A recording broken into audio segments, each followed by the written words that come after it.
Hello friends, అందరికీ నమస్కారం. Telugu life story వింటున్న ప్రతి ఒక్కరికి మనస్ఫూర్తిగా థ్యాంక్ యూ సో మచ్. అలాగే విశ్వానికి కృతజ్ఞతలు.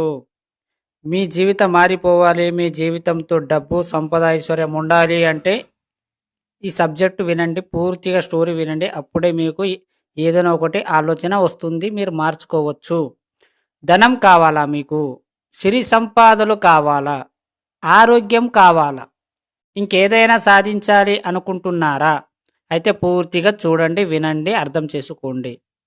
డబ్బు సంపద ఐశ్వర్యం ఏదైనా అయితే ఒక్క క్షణం కూడా ఆలస్యం చెయ్యకుండా అనంత కృష్ణస్వామి గారిచి సరళమైన రీతిలో మృదా మధురమైన పాదాల కూర్చుతో వ్రాయబడిన ఈ స్టోరీ ఒక్కసారి పూర్తిగా వినండి.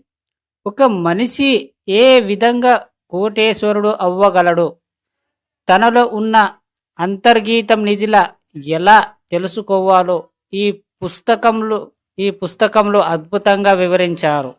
గురు ముకుత ఎంతో విజ్ఞానాన్ని నేర్చుకొని స్వయంగా ఎన్నో పరిశోధనాలు చేసి స్వీయం అనుభూతి చెంది స్వ అనుభవంతో ప్రపంచంలో ఉన్నటువంటి ప్రజలందరినీ అపార కుబేరులుగా తయారు చేయాలనే ఈ బృహత్తరమైన బాధ్యతని నెరవేర్చే సంకల్పంలో భాగంలోని మనీ మంత్ర పుస్తకం రచించారు అన్నదే నా అనుమానం.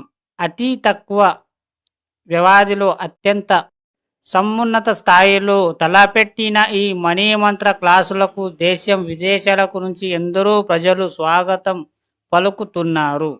ఆధ్యాత్మిక సంఖ్యలో మనీ మంత్ర క్లాసులో పాల్గొని కోటేశ్వరులు అవుతున్నారు అన్నది ఈ తరగతి గదిలో ఆ స్వామి అనుభవం.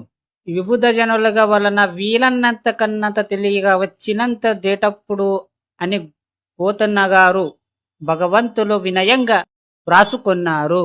ఈరోజు ఆచార్య అనంత కృష్ణస్వామి ఆచారంలో వెల్లడవుతున్న మణిమంత్ర స్టోరీ ఈ పూర్తిగా వినండి, అప్పుడే అర్థం చేసుకోండి. మీ జీవితం మారిపోవాలి అంటే ఏదైనా సరే మీరు అర్థం చేసుకునే మనస్సు కలిగి ఉండాలి. ఎందుకంటే నెగటివ్ ఆలోచనలు చాలా వస్తాయి. అలాగే నేర్చుకున్న వాళ్ళకు కూడా నెగటివ్స్ని నేర్పిస్తారు. సో మీరు ఎలాంటి ఆలోచనలు కాకుండా నెగటివ్ని మర్చిపోయి పాజిటివ్ని మాత్రమే మీరు మీ మైండ్లో పెట్టుకోండి. అర్థమైందా ఫ్రెండ్స్? ఈ స్టోరీ విన్న ప్రతి ఒక్కరికి మనస్ఫూర్తిగా థ్యాంక్ యూ సో మచ్.